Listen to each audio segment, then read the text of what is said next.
একাধিক সভা সমাবেশ করেছি ঢাকা বিশ্ববিদ্যালয়ের টিএসসিতে। সরকারকে আমরা বারবার বলেছি যে আপনি জাতিসংঘের মানবাধিকার কার্যালয়ের সাথে যে চুক্তি করেছেন, অফিস স্থাপনের অনুমতি দিয়েছেন, সেটা বাতিল করুন। আমরা একাধিকবার করেছি, লাল কার্ড দেখিয়েছি, কিন্তু সরকার আমাদের কথায় কোনো ধরনের প্রতিক্রিয়া দেখায়নি, কোনো রিপ্লাই দেয়নি। সো আমরা বাধ্য হয়েছি আজকের এই বিশেষ সংবাদ সম্মেলন করার জন্য। আজকে আমাদের মূল দাবি হচ্ছে সরকারকে আজকে আমরা 24 ঘন্টা সময় দিব। 24 ঘন্টার মধ্যে যদি জাতিসংঘের মানবাধিকার কার্যালয়ের অফিস অনুমোদনের চুক্তি বাতিল না করে অথবা আমাদেরকে আশ্বাস না দেয়, তাহলে আমরা লাগাতার কর্মসূচি চালিয়ে যাওয়ার ঘোষণা দিতে বাধ্য হব। সো আমরা আসলে মানে এইটা আমাদের মূল বার্তা যে সরকার যদি জাতিসংঘের মানবাধিকার কার্যালয়ের চুক্তি অনুমোদন বাতিল না করে, তাহলে আমরা লাগাতার কর্মসূচি ঘোষণা দিব। তো আমরা আসলে কেন এই যে জাতিসংঘের মানবাধিকার কার্যালয় যে আসছে বাংলাদেশে, অফিসের অনুমোদন দিয়েছে, ঢাকা বিশ্ববিদ্যালয় থেকে কেন আমরা এর বিরোধিতা করছি, এর অনেকগুলো কারণ আছে। বিষয়টা হচ্ছে যে এই যে জাতিসংঘের মানবাধিকার কার্যালয়, এইটা যে অনুমোদন হয়েছে, এর মাধ্যমে কি হবে? আমাদের শিক্ষা ব্যবস্থা এবং শিক্ষার্থীরা তাদের নৈতিকতা হারাবে।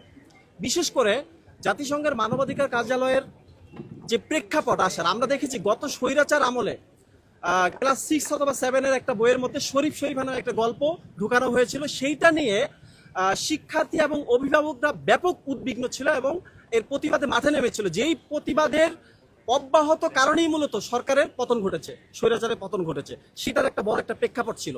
যাই হোক, তো আজকে আবার আমাদের মানে যে শিক্ষা ব্যবস্থার মধ্যে যে নতুন সিলেবাসের মধ্যে যেসব নতুন এজেন্ডা ঢুকানো হবে, এর মধ্যে অন্যতম একটা হচ্ছে আপনার এলজিবিটিকিউ বা সমকামিতা বা ট্রান্সজেন্ডার, এই জিনিসগুলো ঢুকানো হবে। ওই সময় তো গত স্বৈরাচার আমলে তো জাতিসংঘের মানবাধিকারের অফিস বাংলাদেশে ছিল না। এরপরও এই ট্রান্সজেন্ডার এলজিবিটিকিউকে বৈধ করার চেষ্টা করা হয়েছিল শিক্ষা ব্যবস্থার মধ্যে ঢোকানোর মাধ্যমে। কিন্তু এবার যখন ঢাকায় এই অফিস স্থাপন হয়েছে, সো আমরা নির্বিঘ্নে বলতে পারি যে ঢাকা বিশ্ববিদ্যালয়ের শিক্ষা কারিকুলামের মধ্যে, আমাদের সিলেবাসের মধ্যে, বিভিন্ন বিশ্ববিদ্যালয়ের সিলেবাসের মধ্যে এবং স্কুল কলেজ মাদ্রাসা সহ দেশের পাবলিক প্রাইভেট সকল বিশ্ববিদ্যালয়ের মধ্যে এলজিবিটিকিউ, সমকামিতা, ট্রান্সজেন্ডার ইত্যাদি বিকৃতপনাকে বৈধ করার জন্য, শিক্ষার্থীদেরকে বিপদগামী করার জন্য এগুলো ঢুকানো হবে। এটা নিশ্চিত করে আমরা বলতে পারি। কারণ হচ্ছে আমরা যদি জাতিসংঘের স্বীকৃতি দেওয়া এবং এটাকে ক্ষমতায়ন করা, সমাজে প্রতিষ্ঠিত করা।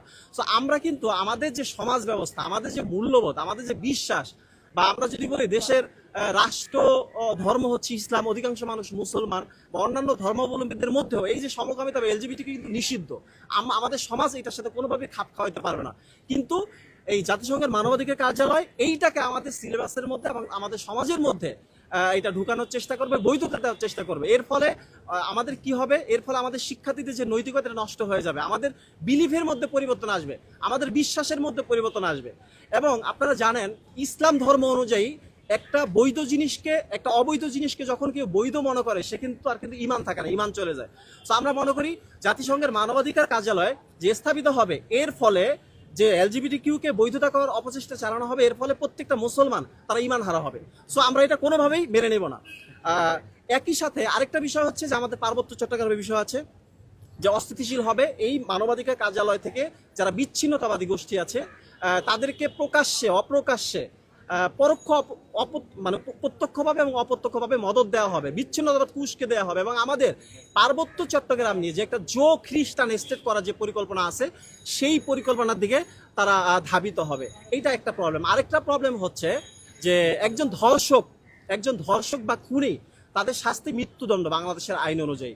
কিন্তু জাতিসংঘের মানবাধিকার কার্যালয় ক্যাপিটাল পানিশমেন্টের বিরুদ্ধে, অর্থাৎ মানে আপনার মৃত্যুদণ্ডের বিরুদ্ধে। তো এই যে যারা ধর্ষক আছে, খুনি আসে, বিশেষ করে আপনার এই যে জুলাই গণ অভ্যুত্থানের যে যারা হত্যা চালিয়েছে, তো দেশের মানুষ সঠিক যথাযথ প্রমাণ সাপেক্ষে যারা মানে আসলেই হত্যার সাথে জড়িত, তাদের প্রত্যেকের মৃত্যুদণ্ড দেখতে চায়। কিন্তু আমরা যদি দেখি জাতিসংঘের মানবাধিকার কার্যালয়ের যে এজেন্ডা তাদের ওয়েবসাইটের মধ্যে লেখা আছে, তারা ক্যাপিটাল পানিশমেন্টের বিরুদ্ধে, মৃত্যুদণ্ডের বিরুদ্ধে। সো এইটাও আমরা কোনোভাবে মেনে নেব না। অর্থাৎ অনেক দিক থেকেই দেশে একটা গোলমাল তৈরি হবে এবং আমাদের শিক্ষার্থীরা ইমাম কোটা থাকবে, তারা হবে সমকামী ইমাম। সো এটা কোনোভাবে হইতে পারে না। একই সাথে চাকরি পরীক্ষা আমরা দিব, সেখানে দেখবো আবার কোটা কথা চলে আসছে, সমকামী কোটা, এলজিবিটি কিউ কোটা চলে আসবে। সো আমরা বলতে চাই জাতিসংঘের মানবাধিকার কার্যালয়ের মাধ্যমে দেশে একটা অস্থিতিশীল পরিস্থিতি তৈরি হবে, একটা গৃহযুদ্ধের দিকে চলে যাবে।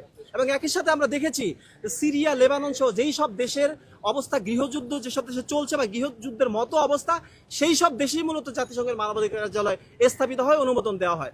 সো বাংলাদেশে মানে বাংলাদেশে জাতিসংঘের মানবাধিকার কার্যালয়ে যে মানে অনুমোদন দেয়া হলো, কার সাথে আলোচনা করা দেওয়া হয়েছে, কিসের ভিত্তিতে, লাভটা কি আমাদের? এখানে তো দেশের কোনো ইন্টারেস্ট নাই, এখানে পুরোটাই হচ্ছে বিদেশিদের ইন্টারেস্ট, বিশেষ করে আমেরিকার ইন্টারেস্ট। এবং যারা এই যে মানে মানে সমাজকে কলুষিত করতে চায়, একটা মানে বিকৃতপনা, সমকামিতার মতো, এলজিবিটি কিউটের মতো এইগুলো সমাজে প্রতিষ্ঠিত করতে চায়, তাদের এজেন্ডা বাস্তবায়ন করবে। সো আমরা এটি কোনোভাবে মেনে নাও। আমরা সরকারকে এক কথায় বলতে চাই যে 24 ঘন্টার মধ্যে সরকার যদি আমাদেরকে আশ্বাস না দেয় এবং এটা বাতিল না করে অনুমোদন, জাতিসংঘের মানবাধিকার কার্যালয়ের অনুমোদন, তাহলে আমরা কঠোর থেকে কঠোর কর্মসূচি দিতে বাধ্য হবে। এবং এই কর্মসূচি হবে লাগাতার কর্মসূচি, প্রতিদিন কর্মসূচি হবে। এইটা দেশের শিক্ষার্থীর স্বার্থে, দেশের শিক্ষার্থীদের সাথে, দেশের সার্বভৌমত্বের সাথে, দেশের অন্যান্য সকল শিক্ষা প্রতিষ্ঠানের শিক্ষার্থী, ছাত্র এবং শিক্ষকদের নিয়ে আমরা এই আন্দোলনে নামবো। লাগাতার কর্মসূচি আমরা দিব ইনশাল্লাহ। এটি আমাদের আজকের মূল বক্তব্য ছিল। সবাইকে ধন্যবাদ। সাংবাদিক ভাইদের যদি কোনো কোশ্চেন থাকে করতে পারেন। আপনি বলছেন যে লাগাতার কর্মসূচি